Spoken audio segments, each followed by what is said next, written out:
లోక్సభ సమావేశాలు కొనసాగుతున్నాయి. లైవ్ ద్వారా చూద్దాం. Behalf of the passenger and ensure that his right is protected, sir. Customer is always the king. That is our priority in the ministry, sir. Thank you. Sayoni Ghosh. Second supplementary. Thank you very much. एक minute माननीय सदस्य supplement. Second supplementary. हाँ बोलिए, mic चालू हो जाता है. Sir, you talk about specific cases. Sir, this extreme exploitation has become a new normal for them. Sir, 1,10,000 crore is the remittance from NRI people a state like us receive. Sir, what we give them back? Sir, why can't we constitute a high-level committee to check into this, to hear out our people, to know the social and economic consequences, to enact a new law, to stop this exploitation? Why can't we formulate a high-level committee, sir? It is a suggestion being given by the honorable member, sir. We'll definitely look into it. Sayoni Ghosh. Thank you, Honorable Speaker, sir, and congratulations to our Minister, sir. Sir, there has been a rampant increase of elderly passengers and senior citizens traveling by airline due to various causes like physical convenience and saving time. So is there any senior citizen discount or concession available right now? If so, then details thereof. And if not, then will the Minister take into consideration any sort of concession or discount for senior citizens or measures for ease of commutation and easier access? I would like to comment on behalf of the ministry, sir. Sir, definitely whatever best we can do for the differently abled community or the senior citizens of this country, we are going to do, sir. And I don't specifically have what is being done on that side, but I'll pass on the information to the honorable member, sir. Sri Dayanidhi Maran. Thank you, sir. Thank you, Honorable Speaker, sir. Sir, we have a young dynamic हम minister. तो आपको मौका देते हैं, लेकिन हम तो आपको मौका देते हैं, लेकिन बेटे बहुत टिप्पणी करते हो. I apologize, sir. Sir, I'd like to congratulate a young and dynamic minister. We wish you very best on the part of DMK party. We really welcome you. Your father was a good friend of DMK.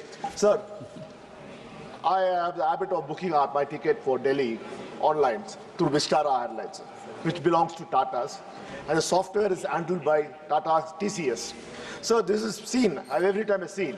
When I book a ticket, it's around 33,000 rupees, sir. One-way ticket from Chennai to Delhi. When I go to make the payment, an error message comes. The moment the error message comes, the price goes to 93,000 rupees or 78,000 rupees. What?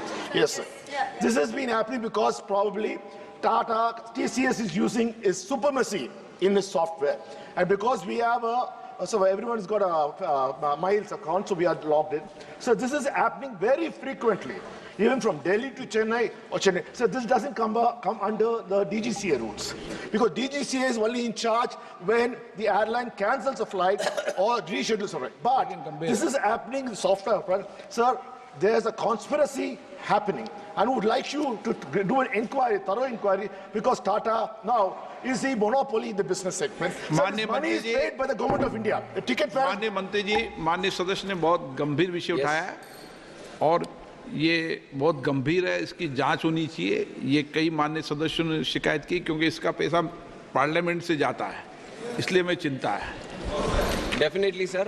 We'll get the matter investigated, and also, like our senior member has mentioned, DGCA looks after the rights of the passengers and it dwells into that. And also, there is DGCA traffic monitoring, tariff monitoring unit also, which looks after this specific issue that you have said. So we are going to investigate that.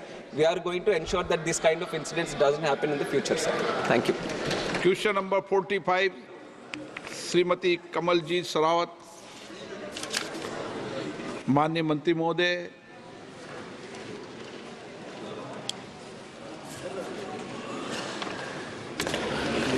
अध्यक्ष महोदय, प्रश्न number 45 का क से घ जो उत्तर है वो विवरण सभा पटल पर रख दिया गया है. माननीय सदस्य. Thank you honourable speaker sir. Sir, जो टेबल पर आंसर किया गया है मैंने उसको पूरा ध्यान से पढ़ा है. सबसे पहले तो मैं धन्यवाद देना चाहती हूँ मिनिस्ट्री का.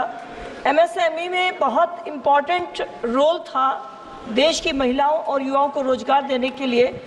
और इस टेबल पर जो आंसर रिप्लाई किया गया है तो 2021 तक ये संख्या 4,88,000 थी, लेकिन मिनिस्ट्री ने उद्यम नाम से जो योजना लेकर आए 1 जुलाई 2020 को, वो बहुत ही अच्छी थी, पेपरलेस थी, ऑनलाइन थी, सेल्फ डिक्लेरेशन पे थी, और उसकी वजह से ये जो आंसर मुझे मिला है इसमें जो संख्या है महिलाओं की वो 4,88,000 से बढ़कर 1,84,00,000 हुई है सर। तो सबसे पहले तो मैं मिनिस्ट्री का धन्यवाद देना चाहती हूँ कि उद्यम को और सपोर्ट करने के लिए वो उद्यम असिस्टेंट प्लेटफॉर्म 11 जनवरी 2023 को लेकर आए हैं, जिससे कि महिलाओं को यहाँ